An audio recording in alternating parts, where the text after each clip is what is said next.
Hi guys, welcome back to my channel. My name is Queen and I'm popularly known as Igbo with Queen TV. In this channel, we teach Igbo language. In this channel, we learn Igbo language. Everything about this channel is Igbo language. If today is your first time watching me in this channel, please do not forget to subscribe and hit on that notification bell so that anytime I upload a new video, you will be the first to see it. So guys, in this video I'm going to be teaching you guys how to communicate with your family, how to communicate with your friends, how to communicate with your husband, how to communicate with your wife in Igbo language. Keep watching and we'll be right back.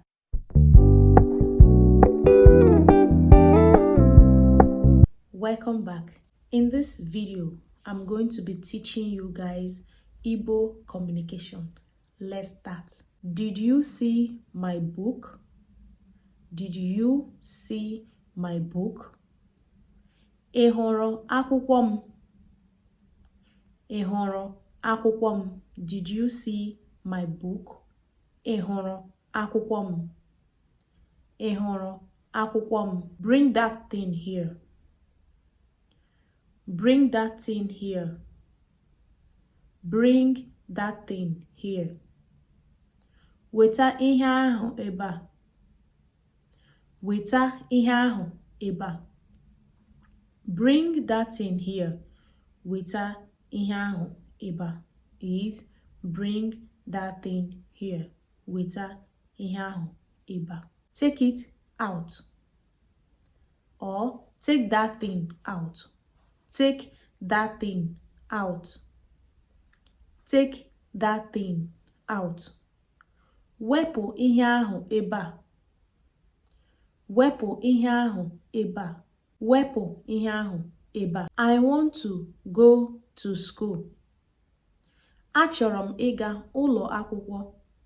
I want to go to school. Achọrọ m ịga ụlọ akwụkwọ. I want to go to school. Achọrọ m ịga ụlọ akwụkwọ. I want to go to school. Achọrọ m ịga ụlọ akwụkwọ. I want to ease myself. I want to ease myself. Achọrọ m ịnyụ mamịrị. Achọrọ m ịnyụ mamịrị.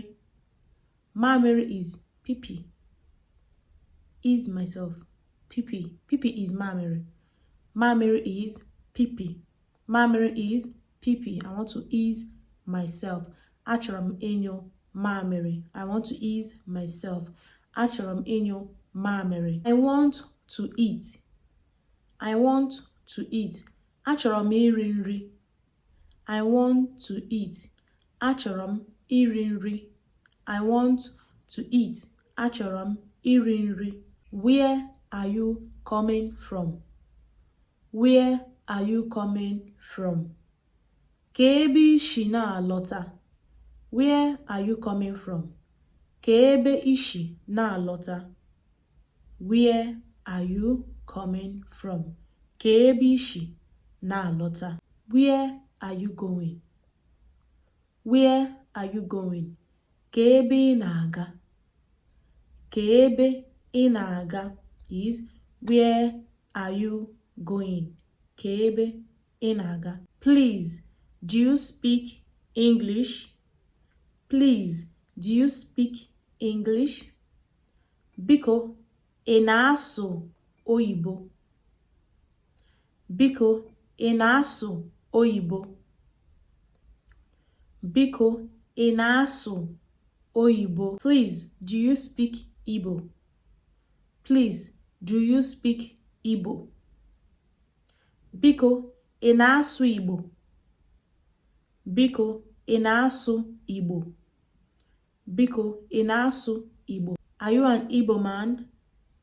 Are you an Igbo man? Or are you an Igbo? Are you an Igbo? Are you an Igbo? Iwu onye Igbo? Are you an Igbo? Iwu onye Igbo? Iwu onye Igbo? Iwu onye Igbo? Can I sit down? Can I sit down? Nwere ike ịnọrọ ọdụ. Nwere ike ịnọrọ ọdụ. Can I sit down? Nwere ike ịnọrọ ọdụ. Can I stand up? Nwere ike ịkwụrụ ọtọ. Can I stand up? Nwere ike ịkwụrụ ọtọ. Sit down is nọrọ ọdụ. Sit down. Nọrọ ọdụ. Nọrọ ọdụ.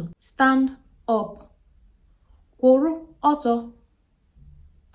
Kwụrụ ọtọ. Go. Gawa. Go. Gawa. Come. Bịa. Come. Bịa. Come. Bịa.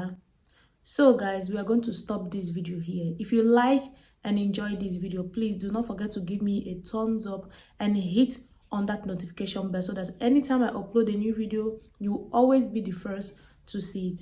See you guys in my next video. Bye.